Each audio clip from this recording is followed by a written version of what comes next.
कल तुम लोगों को जो है पिछले दिनों शब्द के बारे में बताए थे। अक्षरों के शब्दों को शब्द कहते हैं। शब्द हिंदी में दो प्रकार के होते हैं, एक सार्थक शब्द, एक निरर्थक शब्द।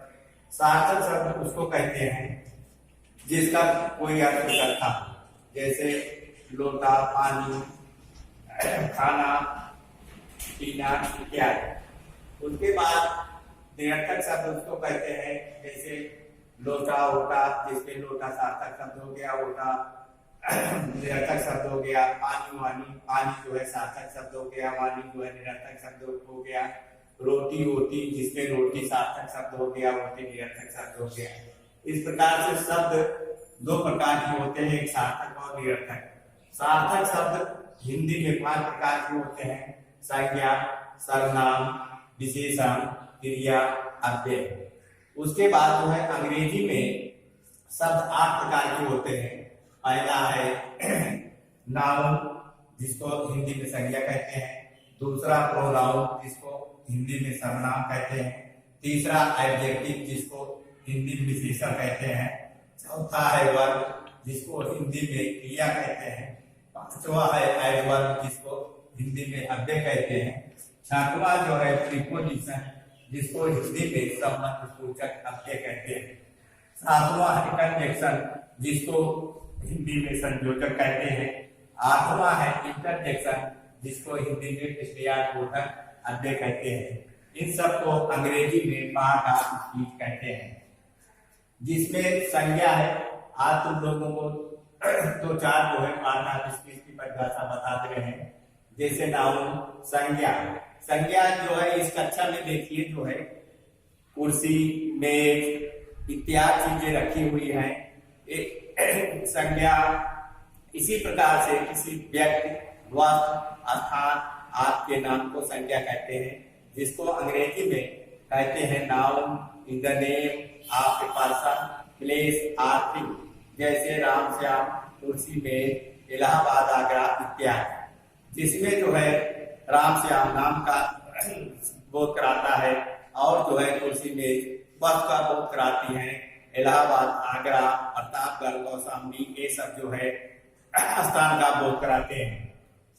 उसके बाद सर्वनाम। सर्वनाम, जिसको अंग्रेजी में प्रोनाउन कहते हैं, किसी व्यक्ति के स्थान पर बोले जाने वाले को जो है जो शब्द संज्ञा के बदले बोला जाए, जो शब्द संज्ञा के बदले बोला जाए उसे सर्वनाम कहते हैं। जैसे आई, वी, यू, दे, यू इत्यादि। उसके बाद एडजेक्टिव। एडजेक्टिव जो है जिसको विशेषण कहते हैं। एडजेक्टिव का अर्थ परिभाषा ये है, जो शब्द संज्ञा सर्वनाम की विशेषता प्रकट करता है उसे एडजेक्टिव कहते हैं। एडजेक्टिव जैसे किसी वस्तु की, जैसे काला, नीला, पीला इत्यादि। जैसे काला है, जैसे उसके लिए उदाहरण है एक गाय काली है, तो काले शब्द की जो है विशेषता, गाय की काले शब्द की विशेषता प्रकट करता है, इसलिए काला शब्द जो है उसको अंग्रेजी में ब्लैक कहते हैं, उसको जो है एडजेक्टिव कहते हैं।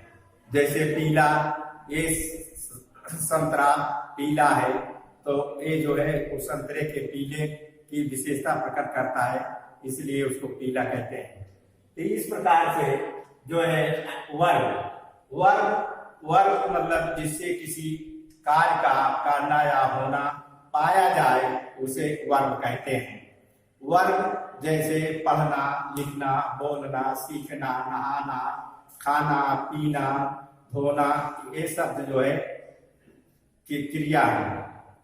क्रिया जैसे स्पीक, बोलने की अंग्रेजी स्पीक है, खाने की स्पेलिंग ईट है, नहाने की स्पेलिंग अंग्रेजी बात है, पीने की अंग्रेजी ड्रिंक है, ये शब्द जो है क्रिया है। इस प्रकार से आज जो है फिर आ जाइए प्रीपोजिशन। प्रीपोजिशन को हिंदी में कहते हैं संबंध सूचक अव्यय, जो संज्ञा और सर्वनाम। देखिए बच्चों, हम एडवर्ब शब्द की परिभाषा को कैसे बताने के लिए जो है उसको बता दे रहे हैं। जो शब्द जो है क्रिया की विशेषता प्रकट करता है उसे एडवर्ब कहते हैं। जैसे तेजी से, धीमे से, ये शब्द जो है क्विकली, स्लोली, ये शब्द जो है एडवर्ब शब्द कहलाते हैं। उसके बाद जो है 7वें नंबर पे आ जाइए प्रीपोजिशन। प्रीपोजिशन का हिंदी अर्थ है संबंध सूचक अव्यय। जो शब्द जो है संज्ञा या सर्वनाम के आगे या बाद में प्रकट होकर के उससे संबंध स्थापित करता है उसे जो है संबंध सूचक अव्यय या प्रीपोजिशन कहते हैं। जैसे इन, इनटू, अपॉन, ऑन। जैसे जो है in ball fell into the bell, into, जैसे जो है bird is sitting in the tree. तो इन शब्द जो है जो क्योंकि चिड़िया जो है पेड़ के अंदर बैठी है इसलिए इनका प्रयोग यहाँ हुआ है। जैसे इनटू, इनटू मतलब जैसे ball fell into the bell, तो जैसे जो गतिशीलता प्रकट करता है उसे जो है वहां इनटू का प्रयोग किया जाता है। You are sitting on the chair, तुम कुर्सी पर बैठे हो इसलिए यहाँ ऑन का प्रयोग हुआ है। इसे जो है शब्द प्रीपोजिशन या संबंध सूचक अव्यय कहते हैं। 7वां आ गया ये जो है कंजक्शन। कंजक्शन मतलब होता है या होता है संयोजक, जो है दो शब्दों और दो वाक्यों को जोड़ता है उसे जो है संयोजक या कंजक्शन कहते हैं अंग्रेजी में। जैसे राम एंड श्याम, राम एंड श्याम, राम और श्याम के बीच में एंड आया है इसलिए यहाँ जो है एंड जो है कंजक्शन है, संयोजक है। उसके बाद 8वां आ जाएंगे इंटरजेक्शन। इंटरजेक्शन का हिंदी अर्थ होता है विस्मयादिबोधक अव्यय। जैसे कभी कभी दुख, सुख, शोक आदि, ओ, अरे, ये सब प्रयोग किए जाते हैं। इसे जो है विस्मयादिबोधक अव्यय कहते हैं।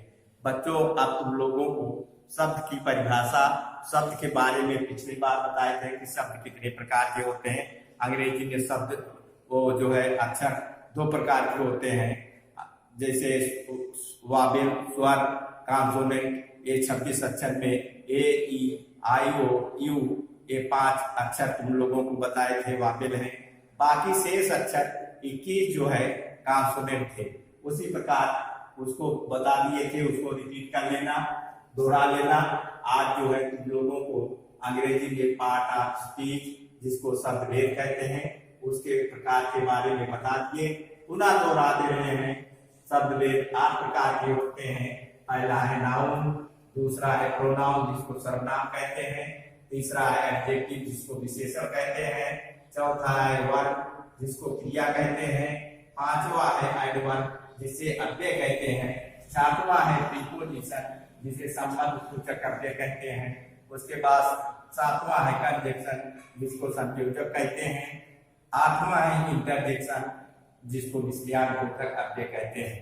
बच्चों पुनः हम दोहरा दिए। इन बातों को तुम लोग कंठस्थ करके अगले दिन आप लोगों से पूछा जाएगा शब्द भेद के बारे में, शब्द भेद, शब्द की परिभाषा के बारे में और वावेल और कॉन्सोनेंट के बारे में। ये सब तुम लोगों को बताना होगा।